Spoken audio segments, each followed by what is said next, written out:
Yes, so Martin, obviously 3 years ago we were looking at Super Typhoon Haiyan, which devastated the Philippines. As I recall, I remember 7 or 8 days out, the forecast, the computer models were forecasting the storm pretty accurately.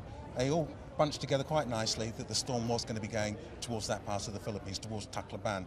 Regardless of that, we still lost 6,000 people.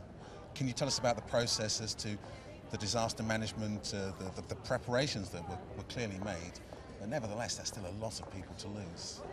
Yeah, terrible tragedy. Now, out of those 6,000, we estimate about 93% died due to the storm surge, not due to the direct impact of the storm itself. And that storm surge was actually also the problem in our preparations and our communication. So the message went out, the early warning went to the people. And actually the Philippines is very well prepared for tropical cyclones compared to many other countries.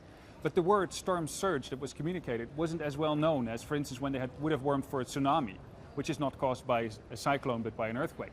But they had been warned about because it had happened so recently. So the warnings were good, they were given to people, but people didn't understand them, didn't act on them.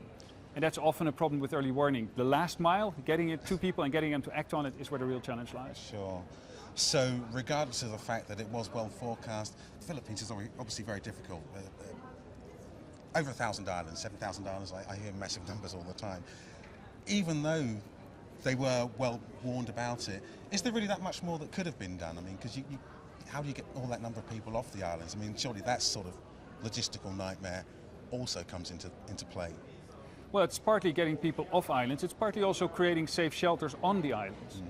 So in very exposed places, in the Philippines we have shelters. In Bangladesh, cyclones that still killed hundreds of thousands of people in the 70s, now still take sometimes thousands of lives, but it's 2 orders of magnitude less, thanks to concrete shelters that were built there and an extensive early warning system that allows people to get the message in time to go to those shelters.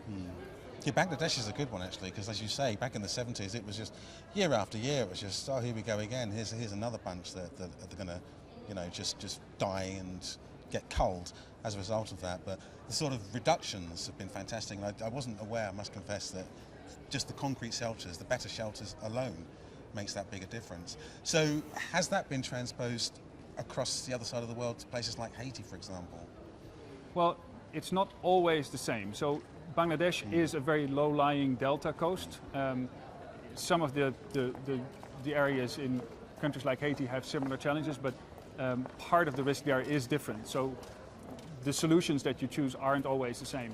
If you do have high elevation, for instance, you may not need a shelter, but you can just tell people to go higher up the mountain. That might be cheaper, it might be closer, it might be more in line with what they would usually already naturally do if they would get the warning. So it depends from place to place. But yes, those solutions are being copied. One of the challenges that we're finding with these really mega events that we've been getting once in a while in the past years is that some of the shelters that were chosen earlier are not withstanding the extreme events we had. So in the case of Haiyan, a few of the shelters that people actually were told to flee to were not up to the impact of this particular storm. Yeah, I mean, obviously it was a very powerful storm, so you're up against it from that point of view anyway.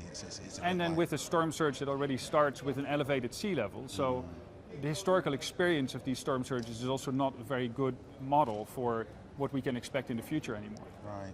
So from that, you do imply that the governments are taking better notice of what's going on. I know somewhere like Cuba, if there's a major storm heading for Cuba, the government just say, right, you lot get out. You know, and it's just an evacuation order and they have to go. Is the same true of places like the Philippines and Haiti, or are people just worried about losing their possessions to burglars and things like that, as opposed to the storm and losing their lives? Yes, of course, Cuba is an exception in terms of the amount of authority the government exercises over evacuations.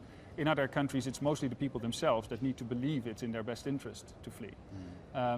In the case of Haiyan, I think it was mostly really the understanding of the early warning message that made that difficult.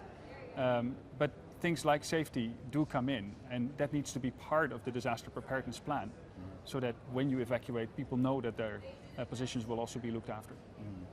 Okay, thank you very much. Thanks very much for your time. Pleasure. It's lovely.